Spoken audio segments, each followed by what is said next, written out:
Dear students, now let us study reproduction in plants. Beta, there are two ways by which reproduction takes place in plants. Number 1, reproduction through seeds. Number 2, reproduction through parts of plant like underground stem, stem cutting, root and leaf. बेटा plants के अंदर जो नया plant उगता है वो दो तरीके से उगता है, या तो वो सीड के द्वारा उगेगा या फिर प्लांट के किसी पार्ट से हम नया प्लांट ग्रो कर सकते हैं। जैसे आप लोगों ने देखा होगा रोज़ को स्टेम कटिंग के थ्रू ग्रो किया जाता है, उसके स्टेम को काट के ग्रो कर दिया जाता है तो वो ग्रो कर जाता है। ऐसे रूट से या नया प्लांट लीफ से ग्रो करता है। तो अब सबसे पहले हम करेंगे रिप्रोडक्शन थ्रू सीड्स।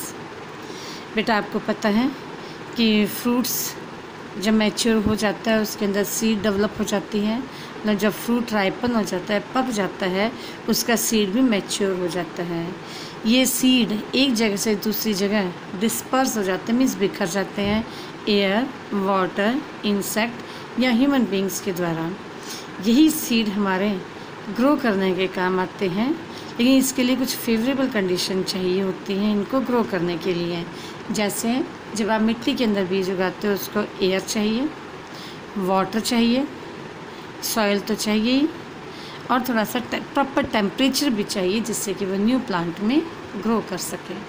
तो मिट्टी को तो एक तरह से सीड का बेड कहा जाता है जहाँ सीड रह के ग्रो करता है।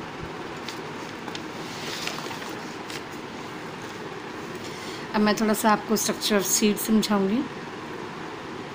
स्ट्रक्चर ऑफ सीड में इन्होंने कहा है कि 1 ग्राम सीड लो या बीन सीड लो, जैसे इन्होंने लिया हुआ है, उसको एटलीस्ट 10 to 12 आवर के लिए वाटर के अंदर डिप करो।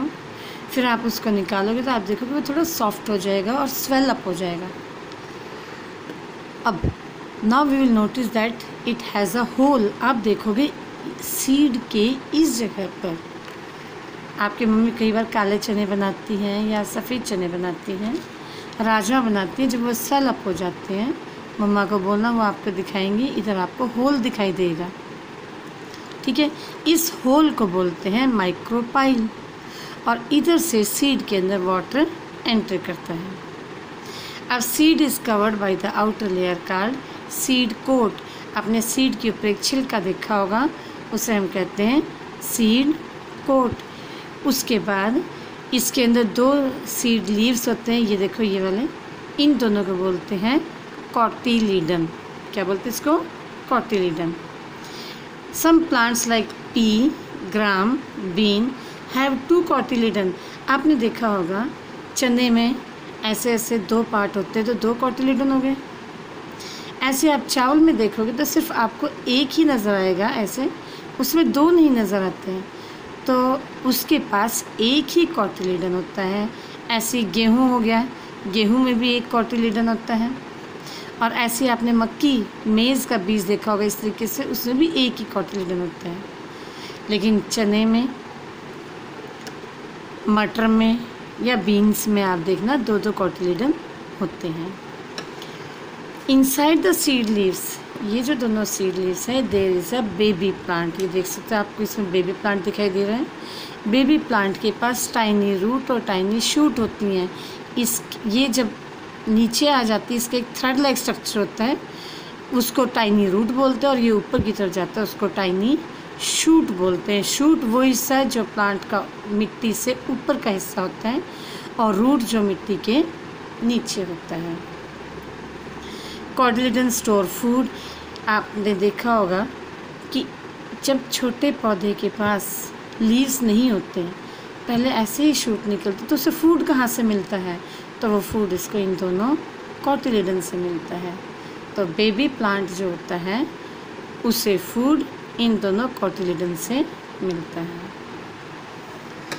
Baby plant start growing into a new plant when it gets appropriate amount of air, water and temperature. जब आप सीड को ग्रो करते हो, देखो इन्होंने सीड को सॉइल के अंदर ग्रो किया है, इसको अप्रोप्रिएट वाटर दिया है, वार्मथ दी है, और इसी के अंदर से इसको एयर भी मिल जाती है। क्योंकि सॉइल को हमें फ्लफ़ी बनाना पड़ता है जिससे कि एयर सर्कुलेशन हो जाए, तो सीड्स को एयर भी मिलती है।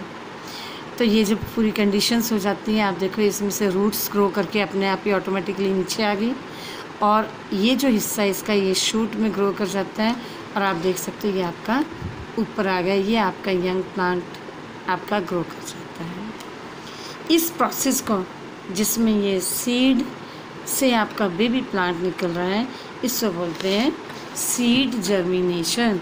The process by which seed grow and develop into seedling. Seedling means baby plant is called seed germination.